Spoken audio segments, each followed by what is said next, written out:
আমার মনে হয় পরিবার নামক শব্দটা যদি এমন হতো যেখানে অফুরন্ত ভালোবাসা থাকবে, প্রচুর আবেগ, অনেক ঠাট্টা মজা, সবার প্রতি যত্নশীলতা, যেমনটা আমরা ছোটবেলায় বাবার বাড়িতে পেয়ে থাকি।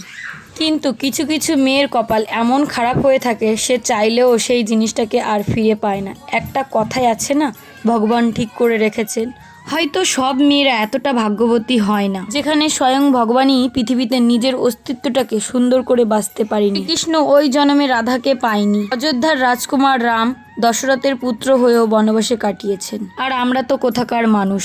সর্বোপরি এটাই বলতে ইচ্ছা করে, মানুষের জীবনের সুখটা ক্ষণিকের জন্য। এই আছে, এই নেই। তাই এই জন্মে এতটা কষ্ট পেয়েও লাভ নেই। নিজেকে ভালোবাসতে হবে, নিজের পরিবারকে সঙ্গে নিয়ে চলতে হবে, কিনা সেই পরিবারের মানুষগুলো মানুষের মতো হয়। কিছু কিছু পরিবার তো এমন হয়, তারা মানুষের পর্যায়ে পড়ে না। যতই ভালো ব্যবহার করার চেষ্টা করো না কেন, তারা তার রূপটা দেখিয়েই দেয়। আজকে আমি এই কথাগুলো বলতে কেন বাধ্য হলাম জানো তো? আগের দিন রাত্রেবেলা শুয়ে শুয়ে আমার এই কথাগুলো মনে পড়ছিল। কেন জানি না, মনটা ভীষণ কাঁদছিল, তাই জন্যই বলে। এতক্ষণ ধরে যেই ভিডিওটা দেখলে, এটা হচ্ছে আমার মেয়েকে একটা সারপ্রাইজ দেওয়ার ভিডিও। যেটা হচ্ছে আমার মেয়েকে বললাম যে বাবা দেখো, আম গাছে লিচু ধরেছে। ও না সত্যিই বিশ্বাস করে নিয়েছে। তারপরে পুচকি দিদি, মনামি আর তোকে ডেকে ডেকে দেখাচ্ছে। তা ওরা তো এতটাও বোকা না যে এটা ধরতে পারবে না। পরে কিন্তু ওরা ধরেই ফেলেছিল। কি এদিকে বলেই দিচ্ছে, কাকিমণি তুমি আমাদের সঙ্গে মজা করছো। আম লিচু নিয়ে সকাল থেকে এই যে ঘোরাঘুরি করছিলাম। অনেকগুলো আম আমি অনেক দিন ধরে ফ্রিজে জমিয়ে রেখেছি। আজকে ভাবলাম একটা আইসক্রিমের ভিডিও বানাবো, তাই কিন্তু সব কিছু একবারে নিয়ে এসেছি। এখানে আমি জোগাড় করেছি আম, লিচু, তালের শাঁস, তো সব কিছু একবারে ঢেলে নিচ্ছি। কি দিয়ে আজকের আইসক্রিমটা বানাবো সেটাই তোমাদের সঙ্গে শেয়ার করব। তো যদিও আমার এতগুলো আম লাগবে না, এইখান থেকে মাত্র একটা আম হলেই হয়ে যাবে। কতটাই বা বানাবো, একটা ডিপ ফ্রিজে যেটুকু জায়গা ধরে আর কি। লিচু আমার বড় বাড়ি খুব ফেভারিট একটা ফল। তো এখানে দেখো খুব সুন্দর পাকা পাকা লিচু নিয়েছি। একটা খেয়ে দেখছি এত মিষ্টি, দেখো কত শ্বাসপুর। তো আজকে ভেবেছি 3 রকমের আইসক্রিম বানাবো। একটা হচ্ছে আমের আইসক্রিম, একটা লিচু আর একটা তালের। তো এই যে লিচুগুলো দেখে এত ভালো লাগছে।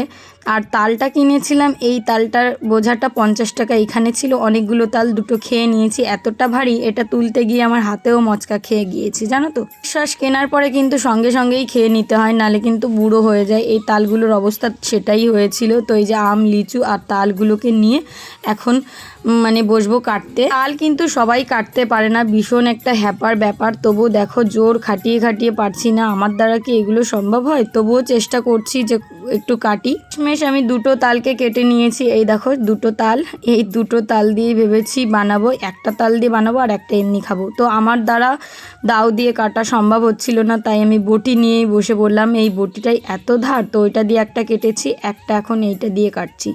তো এই যে তালগুলো ছাড়িয়ে নিয়েছি। এখন একটা মগের ভিতর নিলাম জল, তার ভিতর দেবো বিট লবণ, লেবু। এই যে দেখো পাতিলেবু দিয়েই আজকে শরবতটা বানাবো।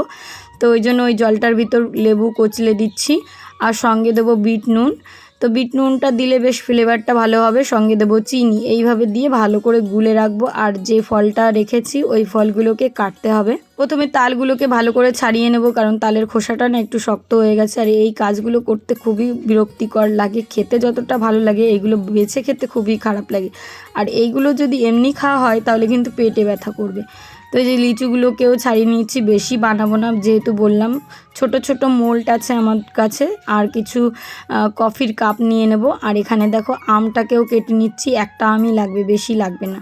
তো অতগুলো জিনিস বার করেছি, তার ভিতর আমার এই কটা হলেই আর কি হয়ে যাবে। আমার না সত্যি বলতে এই বড় বড় ব্লগ ভিডিওগুলো এডিট করতে বেশ ভালোই লাগে, কথা বলতেও ভালো লাগে। কিন্তু ইউটিউবে তো অনেক দিনই হলো কাজ করছি, সেইভাবে ভিউজ দেয় না। তার জন্য না বড় ভিডিও বানানোর প্রতি ইচ্ছাটা কেমন যেন দিন দিন হারিয়েই যাচ্ছে। তাই জন্য কিন্তু কিছু দিনের ব্লগ একসঙ্গে এডিট করছি, যাতে একটা ব্লগ দিয়ে আমি আমার ফোনটাকে একটু ডিলিট করতে পারি, সব কিছু বার করে আর কি। দেখো কথা বলতে বলতে কিন্তু আমার সব আম, লিচু আর হচ্ছে তালের শাঁসটা কাটা হয়ে গেছে। এই দেখো মোল্টের ভিতর দিয়ে দিলাম এখন জল দিয়ে দিলাম এখন তালের শাঁস। একটাই দেবো আম আর একটাই দেবো লিচু। এইভাবে 3 রকমের বানাবো। আর হচ্ছে একটা কাপ নিয়ে নেব, সেই কাপগুলোই যত রকমের আছে সব মিক্সড করে বানাবো, দেখি কেমন হয় খেতে, সেটাই ভাবছিলাম। তো এই সব কিছু নিয়ে নিলাম, এখন সব কিছুকে এক এক করে দিয়ে দিচ্ছি, তারপরে রাখতে হবে ফ্রিজে। আমার ফ্রিজের মানে দোকানেই আছে, সেই জন্য আমার হাজব্যান্ড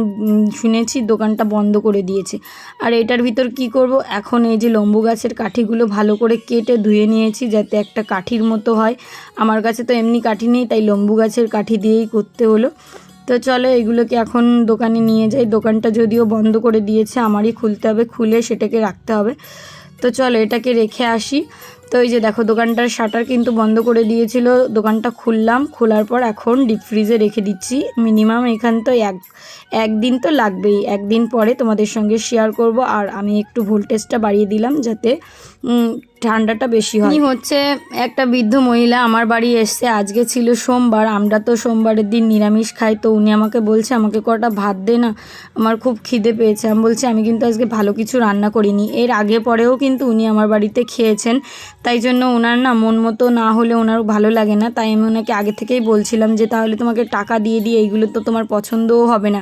তার বলছে না তুই যা রান্না করেছিস সেটাই দে। তারপর আমি কি করলাম, ওনাকে এই যে যা রান্না করেছি এটাই দিলাম। উনি না আজকে তৃপ্তি করে খেলো। সকালবেলা থেকে উনি অনেকবারই ঘুরেছে, কারো বাড়িই ভাত পাইনি। সেটা দেখে কিন্তু আমার ভীষণই কষ্ট হচ্ছিল, তাই ভাবছিলাম যে বলছে তুই একদিনও মাছ খাস না, সেটাই আমাকে বলছে। আমি বলছি না আমি একদিনও মাছ খাই না। ইনার ভিডিওটা এই জন্যই করা, ভাবলাম যে ইনি যেহেতু এসছে তো আমি ব্লগ ভিডিও বানাই, সেই জন্য ওনারটা শেয়ার করে দিলাম। তোমরা যেন কেউ আবার খারাপ ভেবো না, কারণ আমার ভিডিও করাই কাজ। তো সেটার ভিতর যেটুকু আমি আমার সামনে দেখি সেটাকেই তুলে ধরার চেষ্টা করি। তো এই আমটা এখন ফ্রিজে রাখতে যাব, তো ওটা আর কাজে লাগবে না। এদিকে আমার বর কিন্তু দোকান বন্ধ করে চলে গেছিলো বাজার করতে। বাজার মানে কি মাসকাবাড়ি বাজার, যেটা বাড়িতে একদমই ফুরিয়ে গেছিলো। এখানে দেখো কত বাজার করে নিয়ে এসছে, আমাকে কিন্তু বলেনি। আমি ওকে ফোন করছি যে কোথায় আছো তুমি, তারপর বললো আমি তো দত্তফুলিয়ায় গেছি। তো দত্তফুলিয়া থেকে এক বস্তা চাল এনেছে 50 কিলো, আর এখানে তেল এনেছে 15 কিলোর একটা। আমি দেখো তুলতেও পারছি না, এতটা ভারী। আমি বলছি এত তেল আনার কি দরকার ছিল, আমি তো একটা ড্রাম মুছে রেখেছিলাম, ওইখান থেকে 5 কিলো আনলেই হতো। বলছে না আমার এগুলো ভালো লাগে না, একবারে বেশি বেশি এনে রাখাটা অভ্যেস ওর। তো এই যে দেখো সব কিছু একদম এখন গুছাবো, একটু পরেই গুছাবো, এখন গুছাবো না কারণ ও গরমে এসে তো ওকে আগে জল টল দিতে হবে। তো এই ব্যাগটা কিনেছে নতুন। আমি বলছি এই ব্যাগটা কবে কিনেছো, বলছে একদিন আমি মাল আনতে গেছিলাম রানাঘাটে, তখনই কিনেছে। আর এই দেখো এটা হচ্ছে ফরচুনের একটা তেল, যেটা হচ্ছে 15 কিলো। তো 15 কিলো তেল এনেছে, আমার না বেশি একটা ভালো লাগেনি। আর এটা দেখলাম নতুন ড্রাম, আগে যেরকম টিনের ইসে থাকতো সেটাই কিন্তু এখন না। তো ওকে দিয়ে দিলাম জল, ঠান্ডা জল তো আবার ফ্রিজ থেকে আনতে হবে, ওই দোকান তো বন্ধ করে রেখেছি, তাই জন্য একটু ঘরের থেকেই দিলাম। এখন যা গরম পড়েছে, এই গরমে মানে পরিস্থিতি খুব খারাপ, বাইরে যেতেই পারা যায় না। তো ওকে দিলাম যে কটা লিচু খাও, তো ওই যে লিচু খাচ্ছে আর কি, খাবে বলছে জল খাওয়ার পরে লিচু খাবো। তারপরে না আইসক্রিম এসছে, মেয়েটা বলছে মা আমি আইসক্রিম খাবো। তো ওর বাবা বসেছিল বলে ওর বাবার কাছ থেকে টাকা নিয়ে ওকে দিলাম, বললাম যাও নিয়ে আসো। তো ওই যে দেখো আমার জন্য একটা এনেছে, ওর জন্য একটা এনেছে, আমরা দুজন এখন আইসক্রিম খাবো। তো এই ভিডিওগুলো না এক এক করে আমি পরপর করে রেখেছিলাম, তোমাদের সঙ্গে এডিট করে শেয়ার করার আমার টাইম হচ্ছিল না। তো এখন আর কি এই ভিডিওগুলো এখন দিচ্ছি।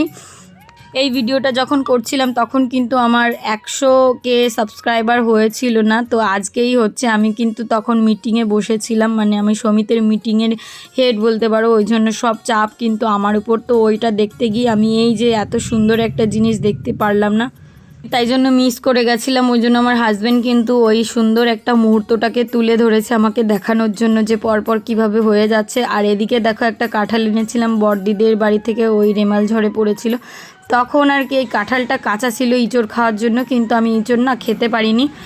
যাই হোক পরে দেখলাম পেকে গেছে, তা পাকে তো নি, বীজগুলো একদম ছিল মানে নরম, তা ভালো লাগেনি, ফেলে দিতে হয়েছে। আর এই দেখো পরের দিন সকালে আমি কিন্তু কুমড়ো পাতা বাটা, কুমড়ো শাকের তরকারি আর হচ্ছে বেগুন ভেজেছি, এটা দিয়ে এখন ভাত খাচ্ছি। এত টেস্টি হয়েছে কি বলবো। আর এই কুমড়ো শাকটা কিন্তু আমাদের বাড়ির গাছেরই, মানে আমার শাশুড়ি মাই লাগিয়েছে। খুব সুন্দর কুমড়ো গাছগুলো হয়েছে, বাড়ির মানে এলাকার সবাই আর কি খায়। আর এদিকে দেখো অঙ্কন আর রাজদীপ কি সুন্দর খেলা করছে শিব ঠাকুর বানিয়ে, তাই তোমাদের সঙ্গে একটু শেয়ার করলাম। এখন আর কি দুপুরবেলা পরের দিন আর কি দুপুরবেলা এই দেখো আমি এখন শাটারটা খুলছি, সেই আগের দিনের মতো দোকানটা বন্ধ করে রেখেছে। মেয়ে বায়না করেই যাচ্ছে যে আমাকে আইসক্রিম দাও আইসক্রিম দাও, তাই জন্য এই যে আইসক্রিমগুলো এখন বের করছি। আইসক্রিমগুলো কিন্তু খুব সুন্দর জমে গেছে, তাই ভাবলাম আইসক্রিমগুলোকে এখন বের করে সবাইকে বাচ্চাদের দিয়ে দেবো, কারণ এইগুলো ঘরের ভিতর থাকলেও কতদিন ধরে খাবো বলো তো, তাই জন্য সবাইকে দেওয়ার জন্যই কিন্তু এতগুলো বানিয়েছি।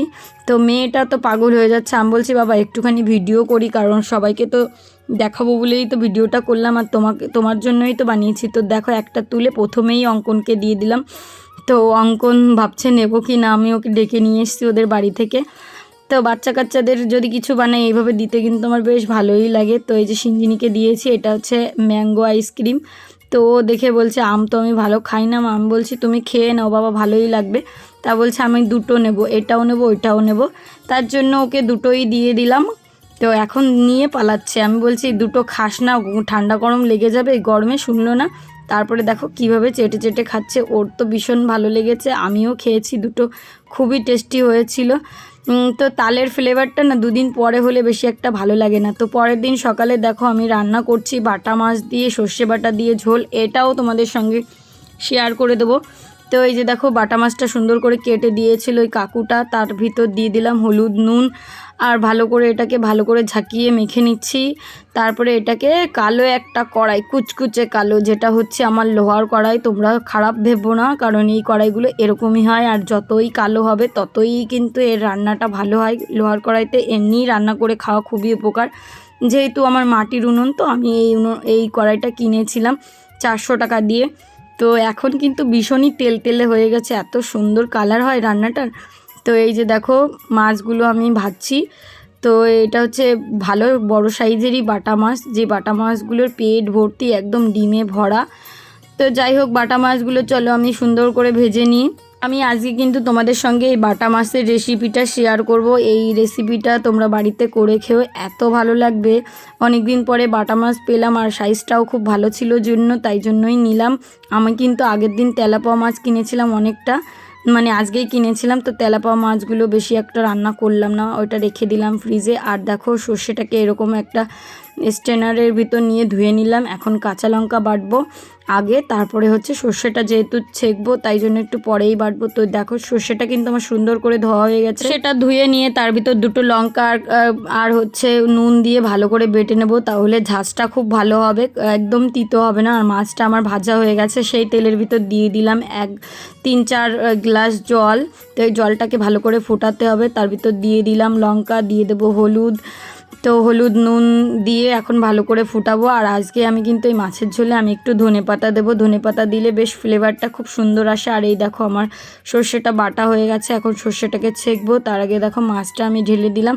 এখন মাছটা কিন্তু সুন্দর করে ফুটে এলে আমি এই সর্ষেটাকে ভালো করে ধুয়ে এই যে জলটা বের করে নিলাম।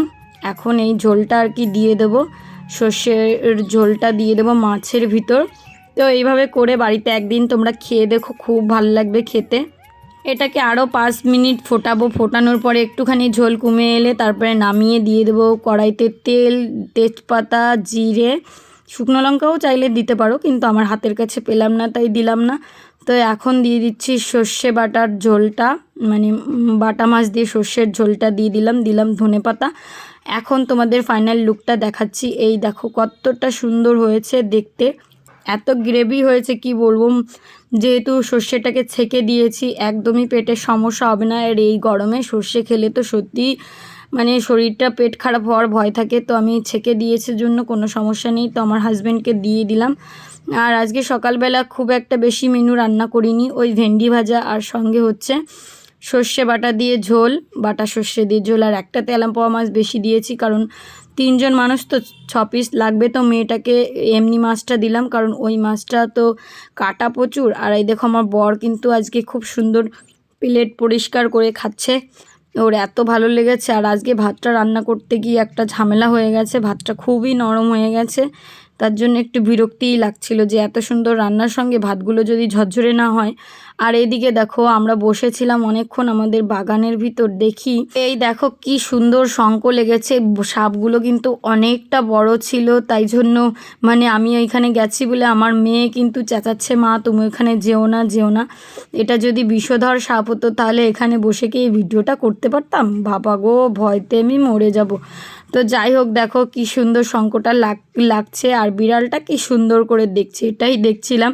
কারণ এরকম অলৌকিক ঘটনা তো সেই রকম সচরাচর চোখে পড়ে না। তো দেখে তোমাদের সঙ্গেও শেয়ার করলাম, তোমরাও বলো কেমন লাগছে কিন্তু। আর আমি তো এখানে বসে বসে দেখেই যাচ্ছি অনেকক্ষণ ধরে, ভালোই লাগছে কারণ এই জিনিসগুলো তো সবসময় দেখা হয় না। আমাদের এই বাগানে কিন্তু এই সাপ দুটো সবসময় থাকে, সবসময় ঘোরাঘুরি করে। আর শুনেছি নাকি বাড়িতে দাঁড়ার সাপ থাকলে কোনো বিষাক্ত সাপ ঢুকতে পারে না। তো এই দুটো সাপ ঘোরাঘুরি করে বলে বাগান বাড়ি হলেও কিন্তু একটা মানে ভালো বিষয়, যেটা হচ্ছে বিষাক্ত সাপ ঢুকতে পারে না। আর আমার ঘরটা যেহেতু দেখছো বাগানের কাছে, তো এখানে একটু ভয়েই কাজ করে। রাত্রিবেলা যখন ঘরে ঢুকি তখন কিন্তু আমি একদম লাইট জ্বালিয়ে আস্তে আস্তে পা ফেলে যাই, যাতে কোনো কিছু না চোখে পড়ে।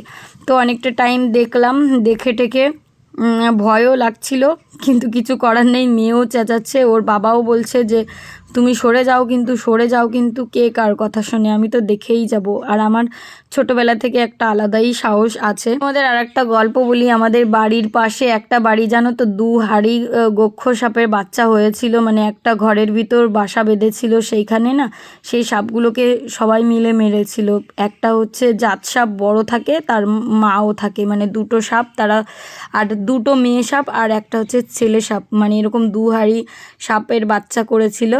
তারপরে তারা না বুঝতে পেরেছিল, তাদের ঘরটা ছিল মাটির ঘর, আর তারা মুরগির ডিম ওমে দিয়েছিল, সেইখানে বাসা করেছিল মাটির ভিতর। তারপরে না তারা বুঝতে পেরে সেই ঘরটাকে ভেঙেছিল। প্রায় 65টা বাচ্চা হয়েছিল দুটো সাপের। তারপরে যখন ঘর দুয়ার ভাঙা হয়ে গেছিলো তখন ওই বড় ছেলে সাপটা এসছিল দেখতে, আর কি ফোঁস, মানে সেই দিনের কথা মনে পড়ে যাচ্ছে, এতটা খতরনাক। তো জাত সাপ কিন্তু খুব রাগী হয়, তারা কিন্তু মনে রাখে কে কার সাথে কী করলো। তো দেখো আমার কিন্তু দেখা হয়ে গেছে, আর আমার মেয়ে ওই তালগুলো খেতে পারিনি, সব বুড়ো হয়ে গেছে জন্য আমার মেয়ে কিন্তু টান দিয়ে ফেলে দিচ্ছে। তো এই যে দেখো পরের দিন সেই তেলাপোয়া মাছগুলোকে আজকে রান্না করছি, এই মাছগুলো। আর আজকে সকালে মাছ টাছ কিনিনি, তো তেলাপোয়া মাছ কিনেছি, আর হচ্ছে কিনেছি ফলই মাছ। তো ফলই মাছ দিয়ে করবো হচ্ছে উচ্ছে আলু দিয়ে তরকারি, আর এই মাছটা দিয়ে করব কাঁচকলা দিয়ে তরকারি। আর আমার সিনজিনি দেখো আমার সঙ্গে একটা ছোট্ট শর্ট ভিডিও অভিনয় করছিল, খুব সুন্দর অভিনয় করেছে আমার মেয়েটা। ওকে যাই বলি না কেন বেশ ভালো করে। চ্যানেলটা যেহেতু একটু বড় হয়ে গেছে তাই ভেবেছি এখানে সুন্দর সুন্দর ভিডিও দেব, তোমরা একটু চেষ্টা করো দেখার, ভালো লাগবে তোমাদের। আমি আর আমার সিনজিনি কিন্তু এই অভিনয়টা করছিলাম, দুজনে মিলিয়ে শ্যুট করা আর এতে ভয়েস দেওয়া এডিটিং করা কিন্তু একটু খাটনি আছে, তারপরেও করলাম, বেশ ভালোই লাগলো। তো মেয়েটাকে এখন কোলে নিচ্ছি, ও আইসক্রিম খাওয়ার বায়না করছিল, সেটা নিয়েই একটা ভিডিও করা। তো তোমরা চাইলে শর্ট ভিডিও দেখে নিতে পারো। তো এখানে আর একটা ভিডিও শ্যুট করেছি, যেটা হচ্ছে আমার মেয়ে আর আমি, আর হচ্ছে আমার পিসি শাশুড়ির বৌমার মেয়ে, মানে একটা ভাইজি হয়, আর হচ্ছে আমার ভাসুরের মেয়ে নিয়ে 3-4 জনা মিলে একটা ভিডিও করেছি। এই দেখো কি সুন্দর করে ভিডিওগুলো করেছে, তোমরা কিন্তু শর্ট ভিডিও চাইলে দেখতে পারো। তো ওরা খেলা করছিল, সেই ছলে একটা ভিডিও বানিয়ে নিয়েছি, মানে চেষ্টা করলাম যে হয় কি না। তাই এই যে দেখো কান্না করছে আমার মেয়ে, ওকে খেলতে নেয়নি, সেটাই আমাকে বলতে আসবে এখন দৌড়ে। এই নিয়ে কিন্তু আমি 3-4টে ভিডিও বানিয়েছি, সেগুলো আমার চ্যানেলে আপলোডও করে দিয়েছি, তোমরা দেখে নিতে পারো। তারপর বিকেলবেলা এই যে এত টুনটুনি মানে ওকে যদি বলা হয় তোমাকে মারবো, ও উল্টে ধাওয়া দিয়ে মার দিয়ে দেয়। দেখো কি করছে, ওর সঙ্গে খুব ফাজলামি হয়। মানে গ্রামে বাচ্চা একটা থাকলে তাকে নিয়ে সবাই মিলে যে কাড়াকুড়ি করে না, তেমনই পরিস্থিতি। তো ওর সঙ্গে অনেকটা টাইম খেলা করলাম। তো চলো বন্ধুরা, আজকের ব্লগটা কেমন লাগলো অবশ্যই কিন্তু কমেন্ট করে জানিও, যদি ভালো লাগে অবশ্যই লাইক করো। সবাইকে টাটা। দেখো বন্ধুরা, তোমাদের সঙ্গে একজনের পরিচয় করিয়ে দেব, আমার একটা মিষ্টি সাবস্ক্রাইবার এসে, চলে আসে সোনা, চলে আসো। এই দেখো কত মিষ্টি না, ও আমাকে খুব ভালোবাসে, আমাকে প্রায়ই আমার সঙ্গে দেখা করতে আসে, কাকিমণিকে বলে একটু হাই বলে দাও শোনা। হাই। দেখেছো, আমার এটা সব থেকে বড় পাওয়া, যেহেতু একটা বাচ্চা কিন্তু বোঝে যে কে ভালো কে খারাপ। আমি ভালো নিজেকে তা বলছি না, কিন্তু আমাকে এত ভালোবাসে, আমার সবসময় ভিডিও দেখে আর আমাকে এসে বলে মিষ্টি মা।